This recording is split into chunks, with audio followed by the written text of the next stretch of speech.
Friends, आज topic start करने जा रहे हैं number of terms in binomial expansion. Binomial expansion पे कितने नंबर ऑफ टर्म्स होते हैं। जैसे अगर आपने खोला है a plus b to the power n, तो आप सब कुछ डिपेंड करेगा इन दो के ऊपर।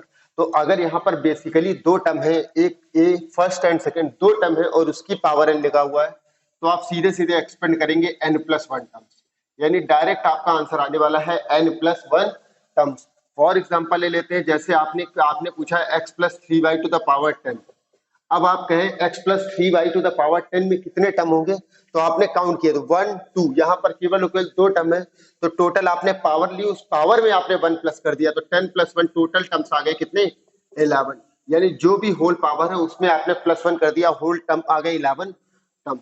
अच्छा, इसी में जैसे कुछ क्वेश्चन और बन जाता है, x square minus two x plus one की पावर 31। ऐसा भी कई बार क्वेश्चन पूछ लिया जाता है। तो सबसे पहले आप ये चेक करेंगे कि कहीं होल स्क्वायर तो नहीं बन रहा है। तो आप साफ साफ देखिए, यहाँ पर x square minus two x plus one, अगर आप इसे खोलेंगे तो ये बन रहा है एक्स माइनस टू वन का होल, ये एक्स माइनस वन का होल स्क्वायर बन रहा है, एक्स माइनस वन का होल स्क्वायर टू पावर 31। ये बन रहा है एक्स माइनस वन का होल स्क्वायर टू पावर 31, और आप इसे खोलेंगे तो बन जाएगा एक्स माइनस वन की पावर 62। सबसे पहले अगर आपको दो या दो से ज्यादा टर्म दिए हैं, तीन टर्म, चार टर्म, पांच टर्म, तो सबसे पहले आपको मैं और भी रास्ते बताऊंगा, जिससे कि अगर आपको पहला आपको सबसे पहले यही चेक कर लेना है कि ऐसा तो नहीं है कि कोई होल स्क्वायर बन रहा है या होल क्यूब बन रहा है, होल पावर फोर, ऐसा तो कुछ नहीं बन रहा है। तो यहाँ पर देखिए साफ x square minus two x plus one two the power 31, x minus one upon one का होल स्क्वायर बन रहा था, तो इसे बन गया एक्स माइनस वन की पावर 62। और जैसे ही मैंने इसके नंबर ऑफ टर्म्स ओपन किए, तो इसके नंबर ऑफ टर्म्स आ गए 62 plus one, it means total terms आ गए इसके कितने 63। तो देखिए आपने इसको होल स्क्वायर कन्वर्ट किया, और जैसे ही होल स्क्वायर कन्वर्ट किया आपका आंसर आपके सामने आ गया।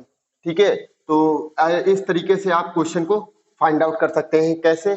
आपने क्या करना है, दो टर्म्स दिए हुए हैं a plus b to the power n, total जो भी पावर आपकी लिखी उसमें आप प्लस वन कर देंगे। आइए देखते हैं। अब अभी तक तो मैंने आपको पहले बताया कि अगर a plus b to the power n है, तो आप सीधे सीधे टोटल नंबर ऑफ टर्म्स आपके पास अवेलेबल होंगे n प्लस वन। अगर इस तरीके से a plus b plus c plus d ऐसे डिफरेंट बहुत सारे नंबर लिखे और उसकी होल पावर n लिखा हुआ है, तो आपके कितने नंबर ऑफ टर्म्स प्रेजेंट होंगे, इसको निकालने के लिए आपको टोटल 8 टर्म, अगर सपोज कर लेते हैं यहाँ पर 8 टर्म दिए हुए हैं, तो आपने फॉर्मूला लगाना है n plus r minus one और सी आर माइनस वन। आप इसको एक्सपेंड करना जानते होंगे।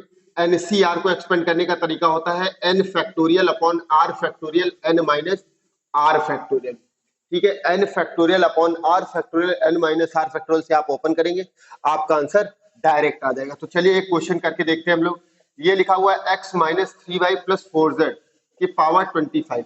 अब आप यहाँ पर साफ देख पा रहे हैं एक दो तीन, अभी अगर दो टर्म होते तो मैं सीधे सीधे इसमें n प्लस वन कर देता, और ये कोई फॉर्मूला भी नहीं बन रहा है। पहले मैंने कहा था आपसे कि आप देख लेना कोई होल स्क्वायर या होल क्यूब तो नहीं बन रहा है, तो ये ऐसा कुछ बन भी नहीं रहा है। तो यहाँ पर तीन डिफरेंट लेटर्स लिखे हुए हैं और उसकी होल पावर लिखा हुआ है, तो आप सीधे सीधे करेंगे n के प्लेस पे आप 25 ले लेंगे प्लस 1 2 3 1 2 3, इट मीन आर का वैल्यू आपके पास 3 आ जाएगा, 25 प्लस 3 माइनस वन और सी 3 माइनस वन।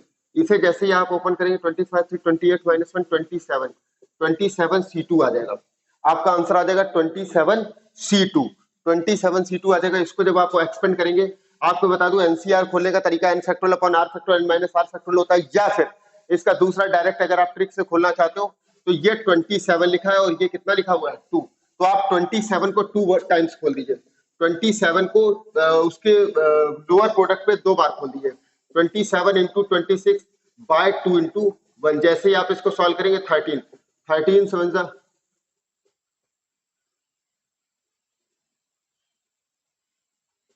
351। देखिए कितना इजीली आंसर आ चुका है, 27 इंटू 13 आ चुका है 351। देखते हैं a plus b to the power n plus a minus b to the power n, अगर इस तरह का कुछ लिखा हुआ है तो आप सारा कुछ इस पे डिपेंड करेगा, इस पावर n पे सारा कुछ डिपेंड करेगा। तो आपको सबसे पहले चेक करना है n अगर इवन है और n अगर ऑड है, तो n इवन और ऑड आपको पता करना है और आपका आंसर आ जाना है। तो अगर आपने चेक किया कि n कैसा है इवन, अगर आपने पता किया n कैसा है इवन, तो अगर n आपका इवन है तो सीधे सीधे जो आपके नंबर ऑफ टर्म्स इसमें अवेलेबल होने वाले हैं, वो नंबर ऑफ टर्म्स आने वाले हैं n by two plus one terms, यानी टोटल अवेलेबल टर्म्स आने वाले हैं n by two plus one term. और अगर n का वैल्यू ऑड है, तो नंबर ऑफ टर्म जो आपके पास अवेलेबल होने वाले हैं वो अवेलेबल होकर के आने वाले हैं n+1/2 टर्म्स। फॉर एग्जाम्पल कोई एक क्वेश्चन देख लेते हैं, जैसे लिखा हुआ 3x - 2y की power 25 plus 3x + 2y to power 25। अब आप साफ देख पा रहे हैं a + b to the power n plus a - b to the power n है, यही a - b to the power n plus b to the power n बीच में प्लस लिखा हुआ है। तो आपके टोटल आपने देखा n का वैल्यू यहाँ पर 25 दिया हुआ है, n का वैल्यू टोटल 25 दिया हुआ है। आपने जैसे इसको नंबर ऑफ टर्म्स की बात की तो आपने सीधे क्या एक्सपेंड किया, नंबर ऑफ टर्म्स की बात की तो 25 + 1/2, क्योंकि n+1/2 होता है, तो 25 + 1/2 आपका आ जाएगा 26/2 यानी 13 टर्म आपके पास अवेलेबल टर्म आ जाएंगे, आपके पास टोटल अवेलेबल टर्म आ जाएंगे 13 टर्म। इसी तरीके से आप कोई भी क्वेश्चन कर सकते हैं, जैसे एक एग्जांपल ले लूं, क्वेश्चन दिया हुआ है a + b to the power 10 plus a - b to the power 10। आपने देखा सीधे सीधे a + b to the power n plus a - b to the power n दिखाई दे रहा है, ठीक है। आपने इसको जैसे ही एक्सपेंड किया, ठीक है। अभी इसके बाद में इसी टॉपिक में, इसी वीडियो में मैं आपको आगे नेक्स्ट वीडियो में आपको इनका सॉल्विंग बताऊंगा कि इसको ओपन करने के बाद कौन से टर्म आने वाले हैं।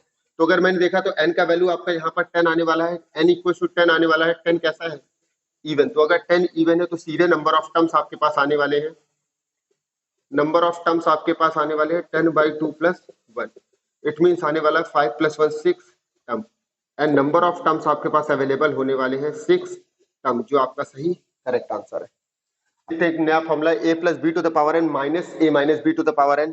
देखिए n का वैल्यू अगर इवन है तो नंबर ऑफ टर्म आने वाला है n/2 टर्म्स, और अगर n ऑड है तो आपके पास आने वाला है नंबर ऑफ टर्म्स आने वाला है n+1/2 टर्म्स। तो सीधे सीधे अगर हम क्वेश्चन की बात करें तो कुछ ऐसे क्वेश्चन आपसे पूछता है 3x - z to power 20 plus minus 3x - z 3x + z to power 20।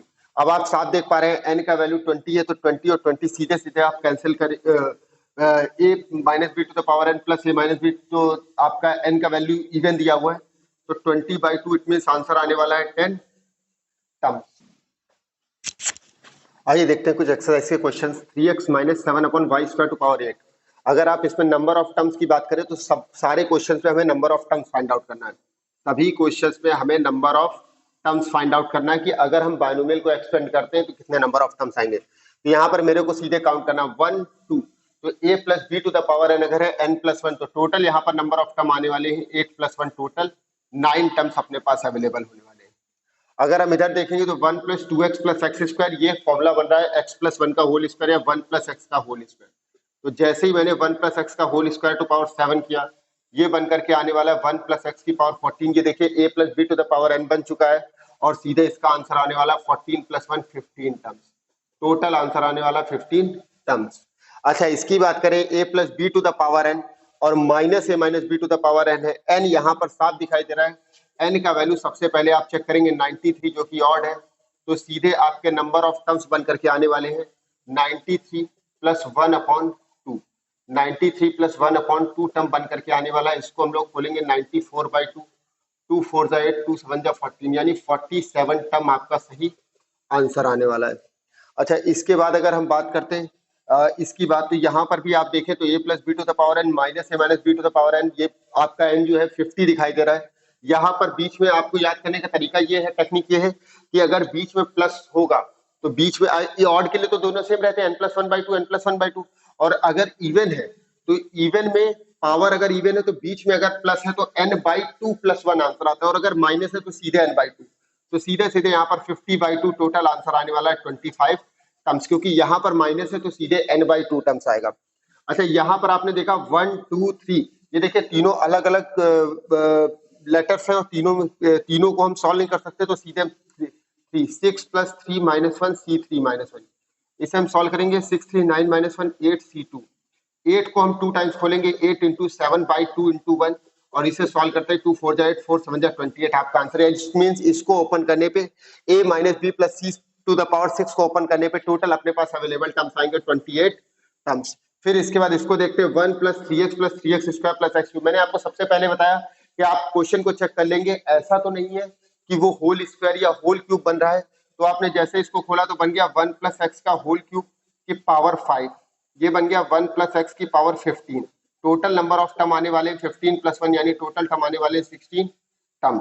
अच्छा, इसके बाद जैसे मैंने एक्सपेंड किया, 1 2 3 आपके 3 टर्म्स आ रहे हैं और ये तीनों ही डिफरेंट है, इनको हम सॉल्व नहीं कर सकते। सीधे मैंने क्या लगाया, 3 प्लस 3 माइनस 1 C3 माइनस 1, और इसे मैंने 3 3 6 माइनस 1 5 5 C2 ओपन किया, 5 को 2 टाइम्स ओपन किया, 5 इंटू 4 बाय 2 इंटू 1, 2 टू जा 4, 5 टू जा 10 टर्म्स आने वाले हैं इसको एक्सपेंड करने पे।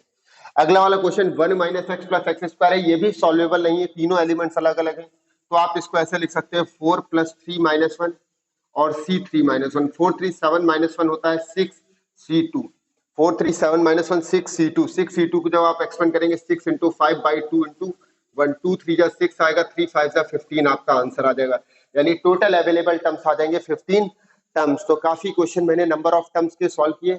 इसके बाद अगले टॉपिक, अगली वीडियो में हम इसी के आगे का टॉपिक लेकर के आएंगे, तब तक जुड़े रहिए।